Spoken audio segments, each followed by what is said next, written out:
Good morning students.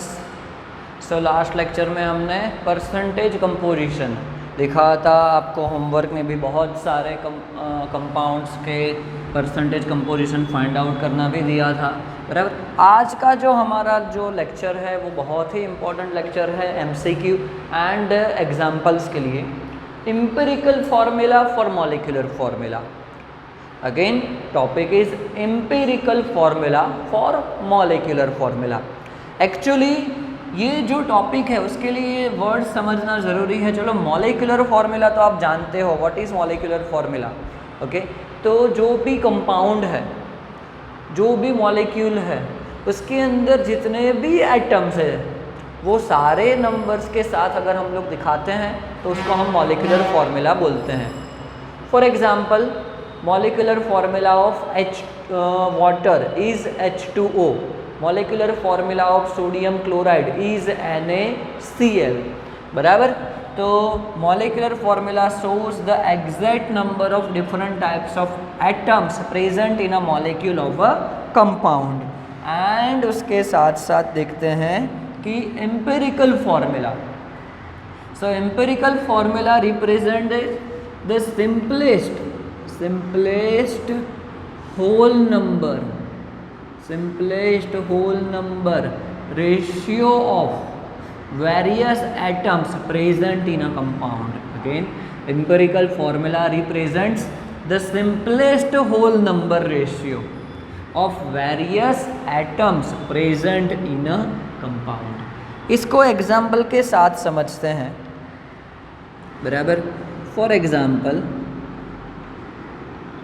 molecular formula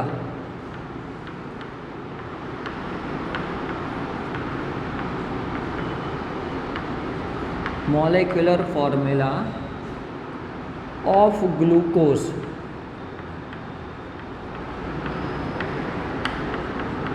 चलो, कितना हो जाएगा, कौन क्या है molecular formula of glucose? C6H12O6।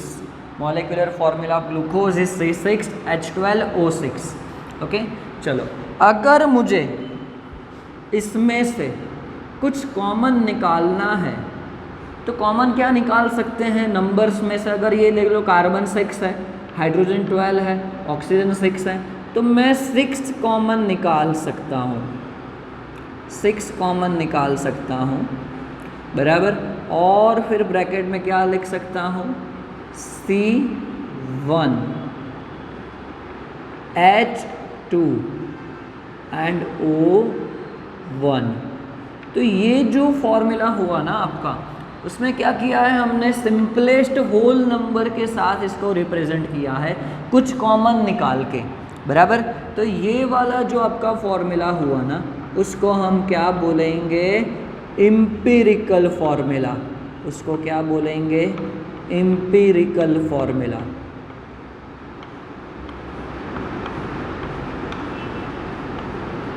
बराबर, बहुत ही सिंपल है। और जो यहाँ पे n आया, सॉरी, ये जो 6 है, बराबर, उसको बोलेंगे हम नंबर n, इंटीजर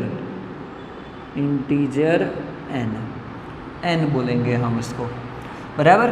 तो मॉलिक्यूलर फार्मूला आया, उसकी मदद से हमने क्या निकाला? कुछ कॉमन निकाल दिया और सिंपलेस्ट होल नंबर में उसको रिप्रेजेंट किया, एटम्स को। तो ये क्या हो गया आपका? Empirical formula. और जो कॉमन निकाला जो नंबर है उनको क्या बोल दिया? n। तो फिर इससे हमें क्या मिलेगा? रिलेशन मिल जाएगा। किसका रिलेशन मिल जाएगा? तो molecular formula and empirical formula का रिलेशन मिल जाएगा।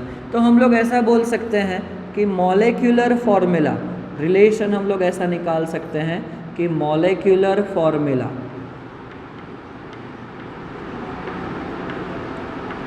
Is equal to n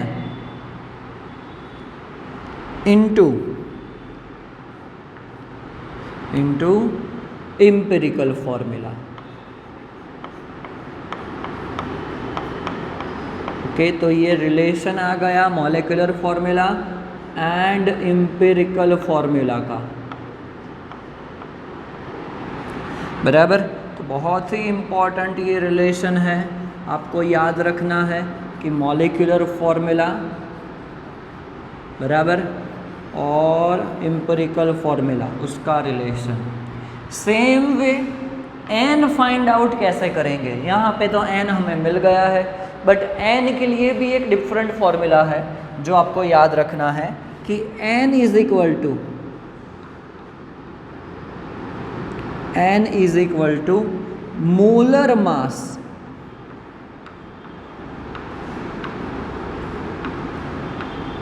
molar mass divided by empirical mass, और फॉर्मूला मास भी बोल सकते हैं कि एम्पिरिकल फॉर्मूला मास, या तो सिर्फ फॉर्मूला मास भी लिखा हुआ हो सकता है। ओके, तो ये आ गया एन का फॉर्मूला बराबर कि n is equal to molecular mass divided by empirical formula mass और सिंपल फॉर्मूला मास बराबर। तो ये हो गया molecular formula and empirical formula उसका रिलेशन बराबर। अब हम लोग टेक्स्ट बुक का ही एक एग्जाम्पल सॉल्व करते हैं बहुत ही सिंपल मेथड से।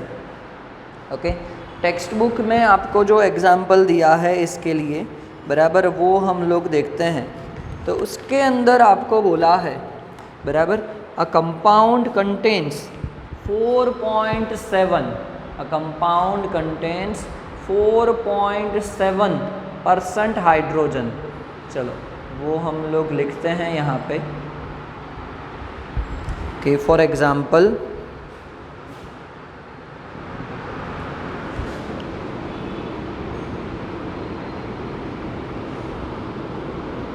a compound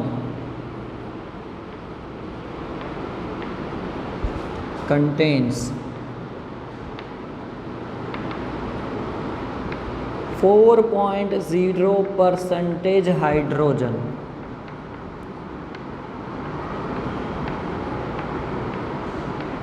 फिर क्या बोला है 24.27% carbon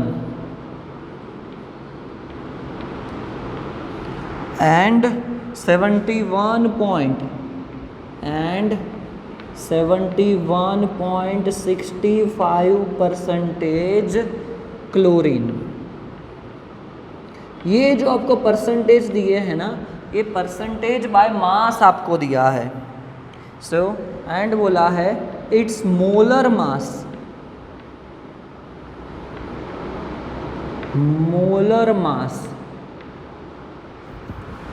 is 98.96 gram. What are its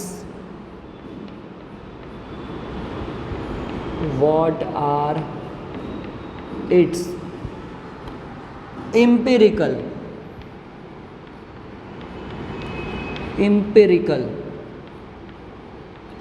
and molecular formula?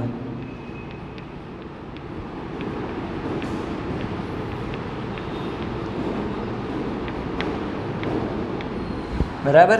तो ये क्वेश्चन हमारा ख़त्म हो गया कि आपको दिया है compound contains 4.7% hydrogen, 24.7% carbon and 71.65% chlorine.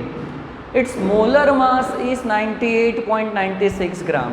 So what are its empirical and molecular formula? Okay, तो बेसिकली हमें यहाँ पे सब कुछ दिया हुआ है और हम लोग सिंपल एक टेबल ड्रॉ करेंगे।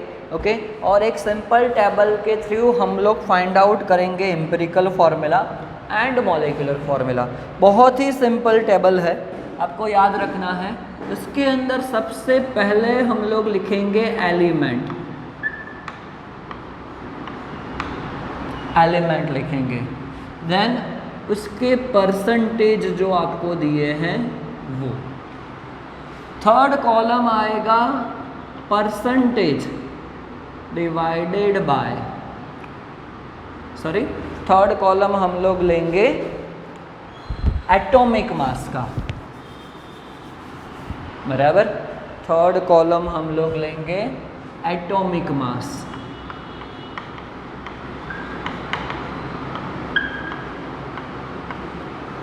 फोर्थ कॉलम हम लोग लेंगे परसेंटेज डिवाइडेड बाय एटॉमिक मास, बराबर।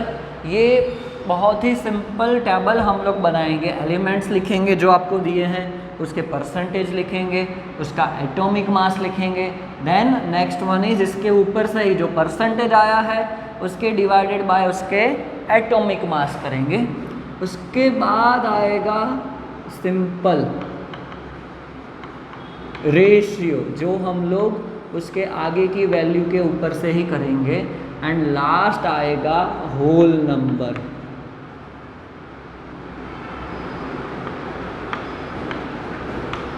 होल नंबर, बराबर। तो बहुत ही सिंपल ये आपका टेबल बन जाएगा कि element, then percentage, atomic mass, percentage by atomic mass, simple ratio and whole number, बराबर। तो ये टेबल आपको याद रखना है, बराबर। चलो अब हम लोग जो हमारा क्वेश्चन है, बराबर, उसके अकॉर्डिंग हम लोग लिखते हैं। तो आपको यहाँ पे क्या दिया है, सबसे पहले लिखते हैं हाइड्रोजन। हाइड्रोजन, चलो हाइड्रोजन के परसेंटेज आपको कितने दिए हैं, 4.07% दिए हैं। हाइड्रोजन के परसेंटेज कितने दिए हैं, 4.07। चलो उसका एटॉमिक मास कितना हो जाएगा, तो 1 हो जाएगा हाइड्रोजन का। अब नेक्स्ट आपको करना है कि 4.07 परसेंटेज डिवाइडेड बाय एटॉमिक मास, तो 4.07 डिवाइडेड बाय 1, तो वो आंसर कितना आएगा, वो भी 4.07 आएगा।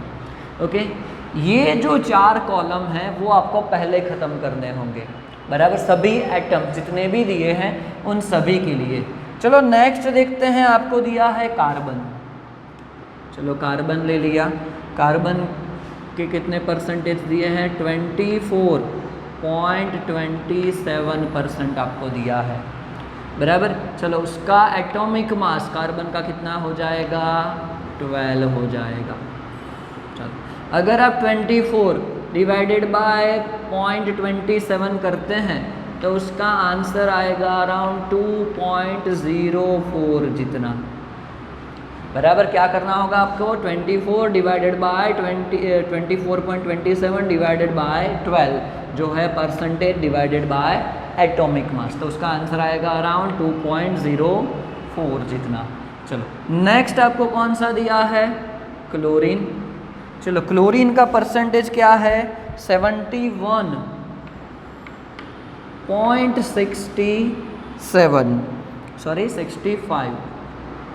ओके, चलो what is the atomic mass of chlorine, 35.5। Okay, तो क्या करना है, 71.65 डिवाइडेड बाय 35.5, बराबर। तो उसका आंसर आएगा अराउंड 2.019 जितना, 2.019, बराबर। कि 70.65 डिवाइडेड बाय 35.5।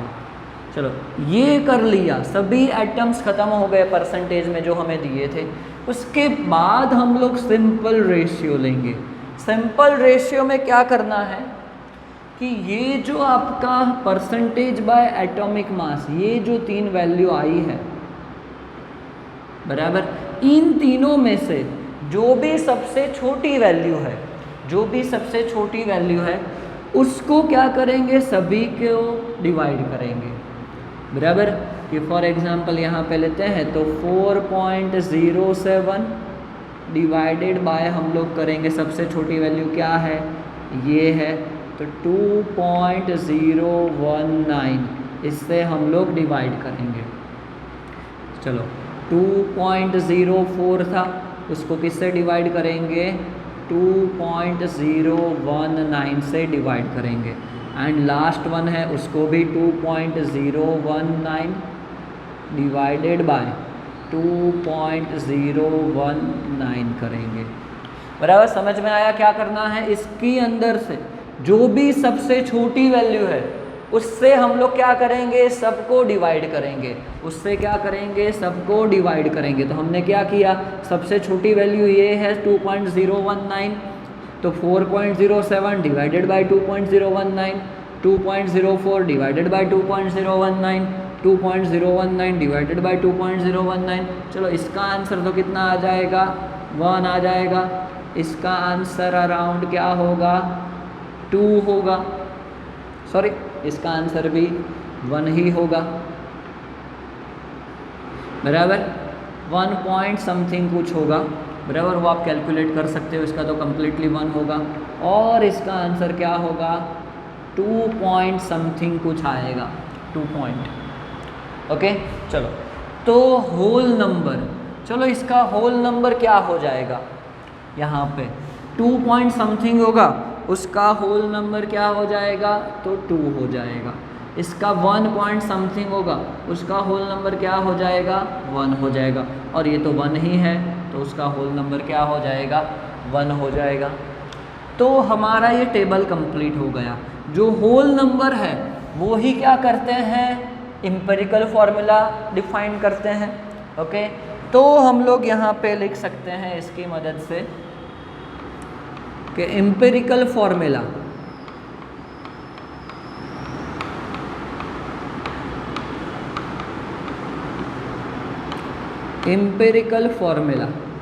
चलो क्या होगा? चलो सबसे पहले कार्बन लिखते हैं, जनरली वही लिखा जाता है आगे। चलो तो कार्बन कितने हैं? 1 है। हाइड्रोजन उसके बाद लिखते हैं, हाइड्रोजन कितने आए? होल नंबर उसका 2 आया। And chlorine 1। तो ये क्या हो गया? आपका एम्पिरिकल फॉर्मूला बन गया C1H2Cl1। सेम वे इसके ऊपर से आप निकाल सकते हो क्या? Formula mass.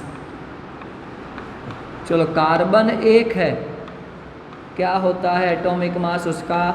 12। हाइड्रोजन 2 है, एटॉमिक मास 1। एंड क्लोरीन 1 है, एटॉमिक मास 35.5। ओके, तो फिर टोटल करोगे तो वो आएगा 49.5 ग्राम हो जाएगा। ये क्या आ गया? आपका फॉर्मूला मास आ गया। क्या आ गया? Formula mass. आपको क्या फाइंड आउट करना है? आपको empirical formula and molecular formula find out करना है। चलो एम्पिरिकल फॉर्मूला तो हमें मिल गया है ये कि C1H2Cl1। मॉलिक्यूलर फॉर्मूला के लिए क्या चाहिए हमें? N चाहिए। N इंटू एम्पिरिकल फॉर्मूला करेंगे तो क्या मिल जाएगा हमें? मॉलिक्यूलर फॉर्मूला मिल जाएगा। तो N के लिए क्या होगा फॉर्मूला हमारा कि N इज इक्वल टू क्या है? Molar mass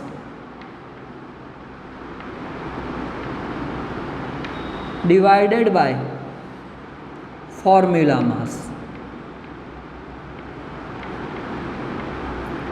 molar mass is given to you 98.96 and empirical mass we have calculated 49.5.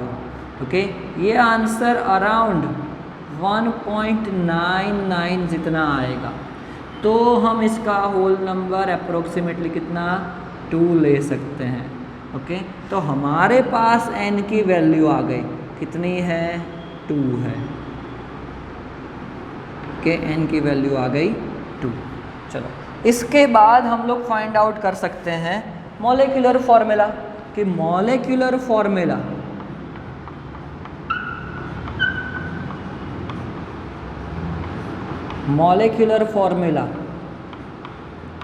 Is equal to n into empirical formula.